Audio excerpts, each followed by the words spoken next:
வணக்கம் ஃப்ரெண்ட்ஸ், சிறகடிக்க ஆசை சீரியலோட ப்ரோமோ வந்திருக்கு. மனோஜ் விஜயாவோட சாயம் கொஞ்சம் கொஞ்சமா வெளுத்துக்கிட்டு இருக்கு. அண்ணாமலை அவங்கள வெளுத்து எடுக்கிற கோவத்துக்கு எகிரிக்கிட்டே இருக்காரு. என்னதான் முத்து அவரை அடக்கினாலும் இனி அவர் அடங்க போறதில்லன்னு தெரியுது.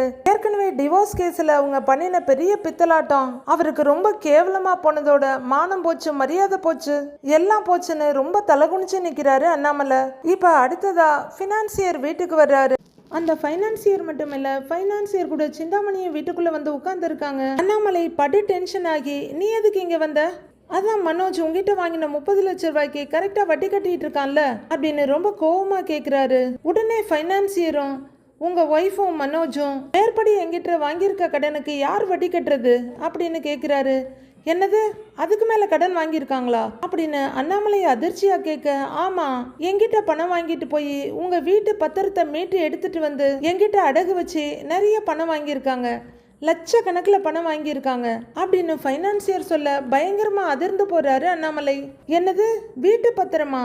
அதுல தான் நான் கையெழுத்து போடவே இல்லையே, எப்படி பேங்க்ல இருந்து வாங்கினாங்க, எப்படி உங்ககிட்ட கொண்டு வந்து கொடுக்க முடியும் அப்படின்னு அண்ணாமலை கேட்க, நீங்க கையெழுத்து போட்ட பத்திரம்னு சொல்லி தான் உங்க ஒய்ஃப் என்கிட்ட கொண்டு வந்து கொடுத்தாங்க, அதை வச்சு தான் அவங்க நிறைய பணம் வாங்கியிருக்காங்க அப்படின்னு ஃபைனான்சியர் சொல்ல, அவ்வளவுதான் அண்ணாமலை தலையில இடி இறங்கின மாதிரி இருக்கு. பயங்கர அதிர்ச்சியில அப்படியே அக்கா கழண்டு போய் நிக்கிறாரு.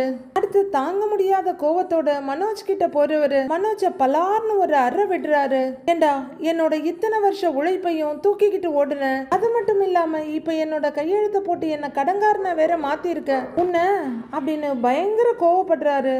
நடக்கிறத பார்த்து ரவி, முத்து, வீட்டில் இருக்க எல்லாருமே அப்படியே அதிர்ந்து போய் நிற்கிறாங்க. இந்த வீட்டை அபகரிக்கிற திட்டத்தில் சிந்தாமணியை அடுத்தடி எடுத்து வச்சிட்டாங்கன்னு தோணுது.